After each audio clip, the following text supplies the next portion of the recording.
Mais uma aula aí de calorimetria, né? Apesar do nome mudança de fase, ainda é continuação de calorimetria, tá bom? Então, vamos imaginar a seguinte coisa.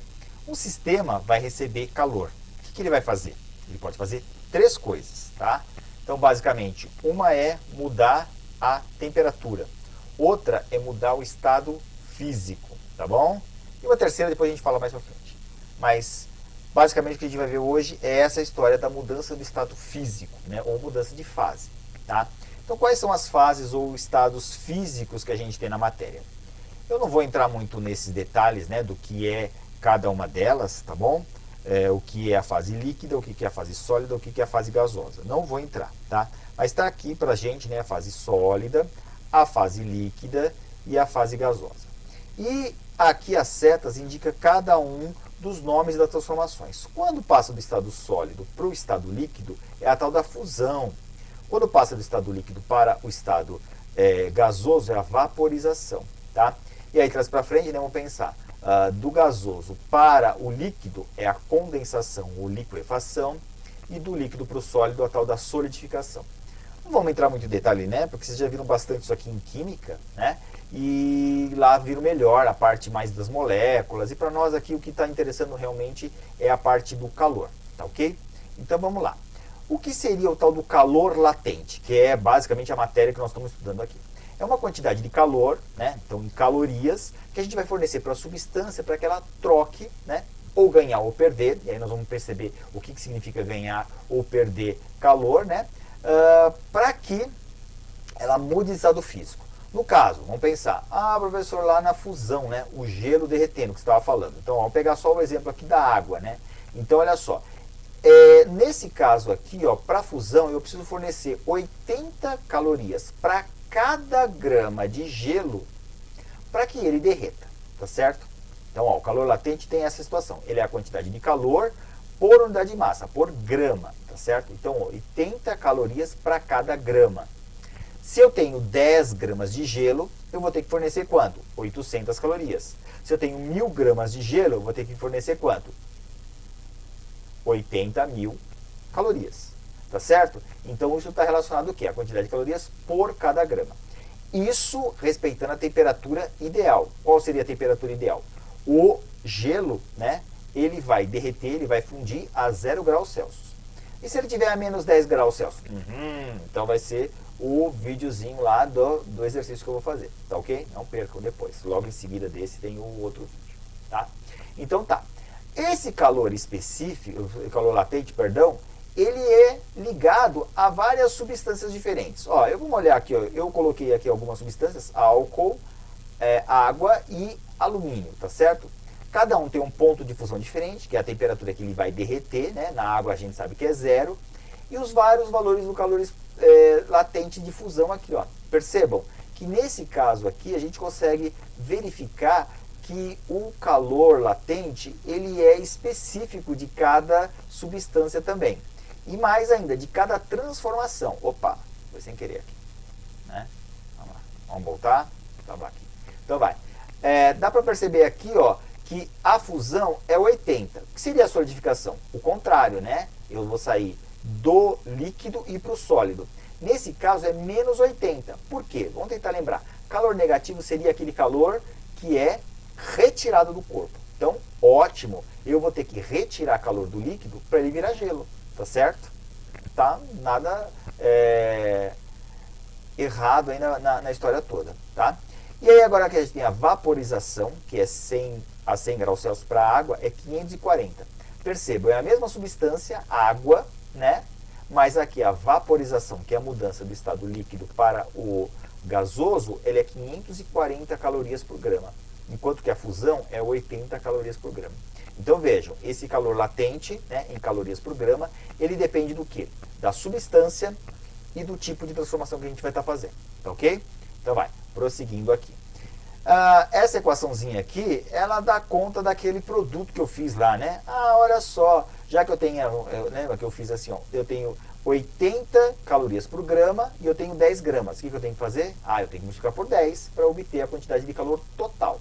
Então esse Q que aparece aqui nesta equação é a quantidade de calor total que eu tenho que fornecer para uma substância para que ela derreta, tá certo?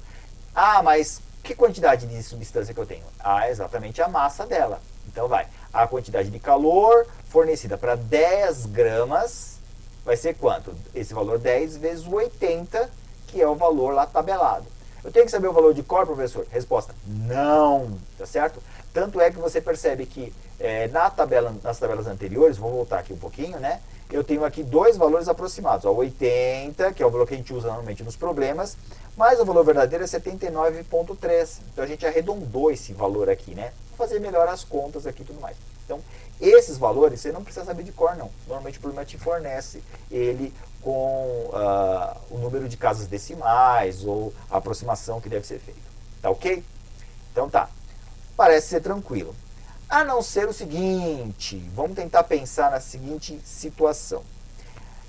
Eu tenho a quantidade de calor que produz variação de temperatura. E eu tenho a quantidade de calor que produz o quê? A mudança do estado físico, certo? Mudança de fase, né? Como a gente está falando aqui.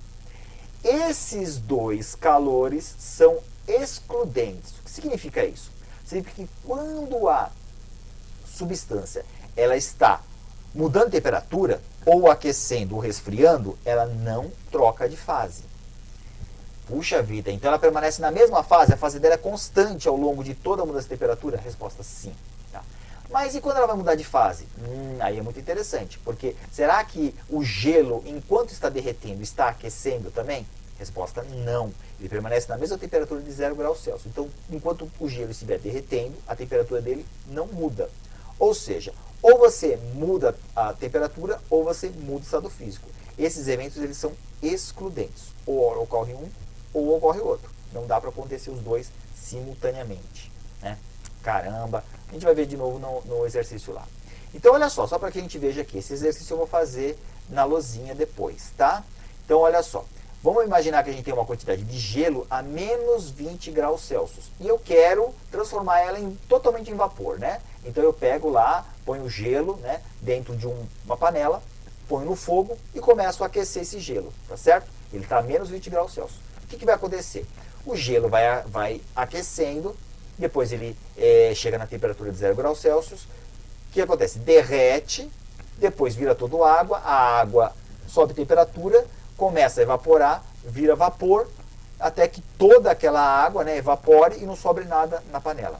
É esse o experimentozinho que a gente vai estar explicando nesse nosso exercício, tá? Então, olha aqui essa dita curva de aquecimento da água, tá? Eu não vou desenhar depois, porque ela já vai estar desenhada aqui pra gente, tá? Então, vai.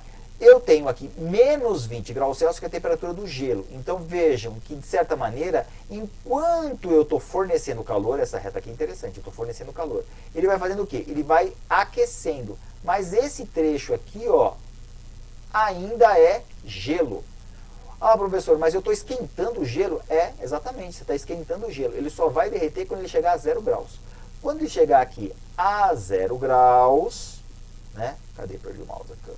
Quando ele chegar a 0 graus, aí ele vai começar a mudar de estado físico. Ou seja, ele vai manter a temperatura dele, eu vou fornecer calor, ele vai manter a temperatura dele, mas ele vai, de certa maneira, estar trocando de fase. Está passando do estado sólido para o estado líquido, tá ok?